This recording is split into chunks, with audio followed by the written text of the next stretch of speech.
First class చూసారు కదండి, needles ఏ use చేయాలో చూపించాను.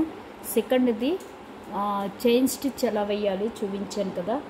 థర్డ్ క్లాస్ వచ్చేసి స్టాండ్ అండి, ఆరి స్టాండు మామూలు మనం కూర్చుని ఒళ్ళో పెట్టుకుని కుట్టుకునే స్టాండ్ ఉంది, అలాగే బాక్స్ టైప్ స్టాండ్ ఉంది, అలాగే సోఫాలో కుట్టుకుని కూర్చునే టైపు స్టాండ్ కూడా ఉంది.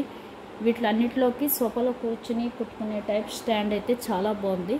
నెక్స్ట్ బాగుంది మనం ఒళ్ళో పెట్టుకుని కుట్టుకునేటట్టు స్టాండ్ బాగుంది. బాక్స్ స్టాండ్ పర్వాలేదు దానికన్నా, ఎందుకంటే క్లిప్పులు పెట్టడం కొంచెం కష్టంగా ఉంది బాక్స్ స్టాండ్. ఇది అయితే మటుకు చాలా బాగుంది. సోఫాలో కూర్చుని కుట్టుకునే టైప్ స్టాండ్ అయితే చాలా బాగుంది. ఆ స్టాండ్ నేను వీడియో థర్డ్ క్లాస్లో పెడతాను చూడండి. ఆ స్టాండ్ అయితే చాలా బాగుంది. ఇప్పుడు నేను ఇది స్టిచ్ చేసి చూపిస్తాను. ఇప్పుడు నాట్ ఎలా వేయాలో చూపిస్తాను. ఫస్ట్ మనం చైన్ స్టిచ్ నేర్చుకున్నాం కదా సెకండ్ క్లాస్లో. ఇప్పుడు అదే చైన్ స్టిచ్ని మళ్ళీ వేస్తాను.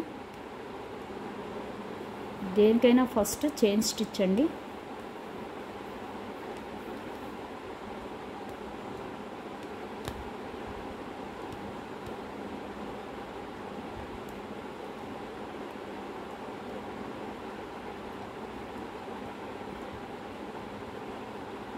బిగ్గుగా వేస్తాను. ఎప్పుడు కూడా మనం కుట్టేటప్పుడు నీడిల్ ఇలా స్టాండ్లోనే ఉండాలి. పడుకోబెడితే మళ్ళీ మనకి కరెక్ట్గా రాదు, ఊడిపోతూ ఉంటుంది. ఇలాగ స్టాండ్ పెట్టి నిలువుని పెట్టి మనం కుట్టుకోవాలి. ఇలా కుట్టాక ఇప్పుడు మనకి నాట్ వేయడం ఇది కొంతమందికి రాదు, అప్పుడు ఇక్కడ కట్ చేసి ఇవ్వాలి. మామూలుగా అయితే బేసిక్లో ఫస్ట్ ఇలా కట్ చేసుకోవాలి. ఇక్కడికి కట్ చేసుకొని దీన్ని మనం ఇలా కింద నుంచి లాగేయాలి. ఇలా దగ్గరగా పెట్టి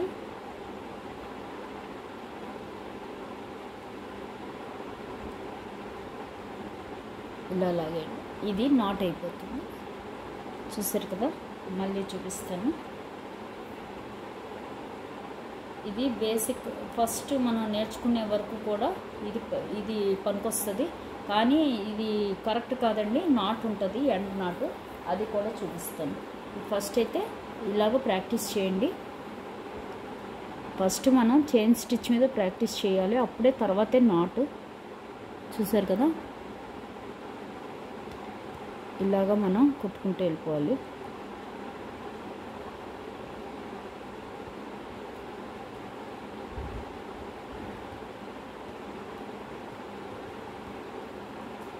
జరీ థ్రెడ్ మనకి సిల్క్ థ్రెడ్ వచ్చినంత స్పీడ్గా జరీ థ్రెడ్ రాదు, కానీ మనకి పీచులుగా రాకుండా ఉంటుంది కాబట్టి ఇది యూజ్ చేయాలి. చూసారు కదా, ఇలా కుట్టాక మనం ఏం చేయాలంటే ఇలా బిగ్గుగా లాగేసి కట్ చేసేయాలి. కట్ చేసి కింద మనం మామూలు దారాన్ని లాగేయాలి. లాగేసి ఈ కట్ చేసిన మొక్క ఉంది కదా, దాన్ని ఇలాగా నీడిల్ తెచ్చి సేమ్ నీడిల్ కిందకి లాగేయాలి, అంతే.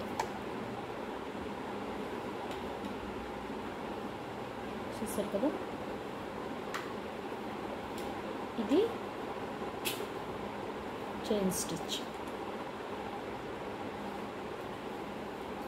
ఇది బాగా ప్రాక్టీస్ చేస్తే నెక్స్ట్ క్లాస్లో ఇంకోటి నేర్చుకుందాం.